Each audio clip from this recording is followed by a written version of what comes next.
United are getting ready to acquire uh, drop core samples from the seabed to directly test for oil. But there is a lot of evidence already for oil offshore Jamaica. Yeah, that's absolutely right. We know from both onshore and offshore that there's a lot of evidence currently. There's a lot out there already. Um, there's 11 wells that have been drilled to date. I think the last of those was drilled in 1982, so a while ago They're now. all onshore, or is there any offshore? There's two that have been drilled offshore. Nine have been drilled onshore, and of them all of them have had some evidence for the presence of migrated hydrocarbons in them. So that's a positive. Beyond that, there's a lot of seeps, either in core or directly from the surface. So in three locations onshore, there's already been oil typed, found at the side of the road or certain locations, and that has been tested and found to be of thermogenic origin. So they're seeps, and so there's three across the island, both east and west, and also in the center of the island. And then there's one that was found offshore as well. The reason they were found is because there was quite heavy rain. It was the wet season, and there was quite heavy rain, which moved the water table up. And as a result of that, there was oil on top of the water table. So that was the previous operator Tullow found those. I know those photographs that we have of those seeps. That's Tullow, isn't it? That's Tullow, yeah, exactly. That's right. There are some, so they're live oil seeps. There are some thermogenic. Yeah, absolutely. But they're also there's other locations at surface, so across the island where you've got bitumen staining or something like that, or maybe dead oil, so not live seeps, but certainly evidence for the migration of hydrocarbons at some point. Maybe they were live seeps at one point, but just with the temperatures that you experience on the island. You can see from the seismic, it's the same basin, isn't it? It's kind of just on the northern flanks of So it's the same source essentially, or it would be most likely be the same source. That's what we think, yeah, because what at the time of deposition of source rocks, both the onshore and the offshore would have been effectively the same geologically. You're looking at a continuation of the same basin. It's only in more recent times, Miocene onwards, if anybody knows what they're how many million years ago? Give us the millions of years. Oh, you're probably talking about 30 million years ago. Okay. I might be wrong on that. Between 15 and 30, it might be 15. 15, scratch that. 15 million years ago. Okay. It was probably at that time where you've got the movement on the Cayman spreading center just to the north of the island, which ultimately led to the uplift of the island itself. It was around that time where you have a disconnect between the onshore and the offshore. But up until that point, there was a very similar geological history. So the source rocks onshore are expected to be the same as you'd find offshore. So we've got the shows of the wells that were drilled onshore. A lot of them had shows, and you've got the outcrops and the photographs and the samples to prove that there was oil onshore. So it's pretty much like undisputed, proven there is a working petroleum system onshore, which is correct. Without doubt, right? Yeah. So what we're trying to do with the survey is just extend that proof to the offshore, which is why exactly quite high confidence, because there's so much evidence onshore, and we do have evidence offshore. There's the satellite seep study, right? Yeah. So in 2020, we did satellite seep analysis, which was to look at the satellite imagery from the surface of the water and see if there was any inconsistencies on that. So what you wouldn't necessarily expect to see on the satellite imagery. Oftentimes that's due to the presence of a slick on the surface of the water. So when we were looking at that and looking at images taken over a number of years, so we're talking about 15, 20 years of repeated imagery, there is a couple of locations that were flagged as being quite interesting, one of which is from within the seismic data set, so within the 3D area.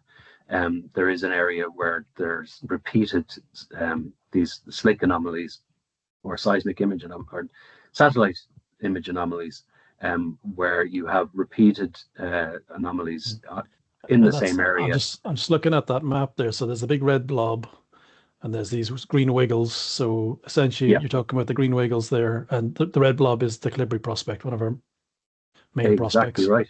Yeah, so that's Calibri in red, and the green wiggles, as you mentioned, they are uh, an an instance each time. It's an instance of an anomaly from the satellite So survey. they all kind of look like they're coming from similar points. So can you see something on the seismic, a fault or a reason why they would possibly be coming out at that location? Yeah, well, you can see on the satellite image or the seismic image on the bottom of the screen there, there is some interesting features in the seismic data, which suggests the presence of something coming up to surface and maybe venting at the surface. So you can see fluid escape features, which are vertical, interesting vertical anomalies in the seismic data. There are some shallow amplitude anomalies, which could be indicative of some hydrocarbons being uh, found on or near the seabed. And then there are some interesting seabed anomalies themselves, and where those are found are quite close to where those Mhm. satellite uh, anomalies are found on at the top of the water column. So effectively, you've got venting at the seabed, gas bubbles, or something that maybe some light oil is coming up to the surface of the water and then being passively moved across the water And surface. it's been moved with the direction of the current. That's the map on the bottom left is showing that. So everything ties together. It's coming up from the feature that you can see in the seismic, and the current is kind of moving it to the left a bit, and you're picking that up on the satellite data. Yeah, that's exactly it. So if you sort of create a cone around the surface expression of those anomalies, and then you look at the prevailing current directions in that area, it looks like you're pointing back towards one, effectively a point location where the source is, and then once it comes up to the sea surface, it's being spread out from that location towards the west and the northwest. The fact that we have the Blower Rock seep verified to the south of the license area as well, it kind of bookends from the evidence that we have onshore from seeps, and then this Blower Rock seep to the south. And what's this? Um, There's an arrow with a box pointing to Blow Rock with some squiggly data. Can you just explain what so that's all that about? is a geochemical analysis of the sample that was taken at Blower Rock. Interestingly, when Blower Rock was found, it was because previous operator Tullow were conducting some operations in the license area, and some fishermen came over to find out what they were doing. And as the conversation went along, the guys on the boat for Tullow were saying, "Oh, we're looking to find hydrocarbons in the area," and the fishermen were like, "Well, if that's what you're looking for, you should come over to here, to a place called Blower Rock, where there's oil coming up or there's an oil slick in the area." So curious enough, they decided to go and send a small boat or an ancillary vessel over to have a look at the area that the fishermen were talking about. And sure enough, there was a slick on the top of the water. So they sampled the slick, and this is the analysis that came from that sampling. And And that was in, there's no way that can be confused by like diesel from a boat or something, or it's a different um, signature. no, I think the signature is suggestive of a thermogenic origin, which means that it's more than likely coming from uh, a, a seep on the seabed that's venting up.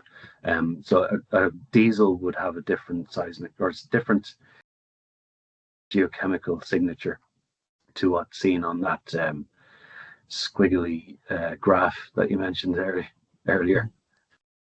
There's really just an awful lot of evidence then. So we've got a proven system onshore that we've got an awful lot of direct evidence offshore with the satellite information tied with the seismic interpretation plus rock chromatography. So, everything's pointing in the right direction that we do have a active petroleum system in the offshore as well as the onshore. Yes, what we're hoping to do with the piston coring is we've got a lot of that circumstantial evidence in the basin areas with the satellite imagery, the seismic anomalies that we see as well. What we're going to try and do with the piston coring is ground truth those that circumstantial evidence with a bona fide sample from the seabed, which holds thermally derived hydrocarbons in it. And if we find that, I think we'll have as good evidence as you could possibly get of a working hydrocarbon system in the basin areas within the license area. There was a independent report done by Apatis Geoscience at the back end of the summer there, which showed or kind of indicated that with a positive result from the drop core sampling and proof of the hydrocarbons offshore, the risk for the Calibri prospect could significantly change, going from a 1 in 5 to a 1 in 3. Can you just explain like why that is the case? Yeah, so in risking of hydrocarbon prospects, there are a number of elements that are independently risked. They go from the trap, the presence of a source rock, maturation and migration from that source rock, the presence of a reservoir, and the timing.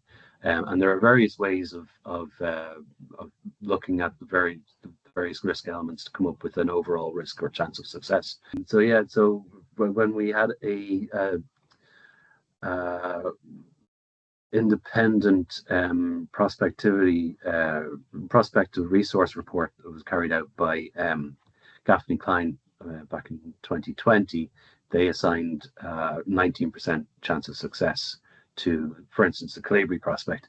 And that was based on looking at the various risk elements. So when we do the overall SGE survey, and particularly the piston coring, and if we get positive results from that piston coring, so that being the verified presence of a thermogenic hydrocarbons from the sediments that are cored, we will address a couple of the main risk elements. So that being the presence of a source rock, because if you don't have a source rock, you won't have thermogenic hydrocarbons, and also the maturation, migration, and ultimately the hydrocarbons migrating to the seabed. So that will address two of the main risk elements. So what are the other risks then? And do we have mitigation of those already, which is why we're focusing on the source and the migration?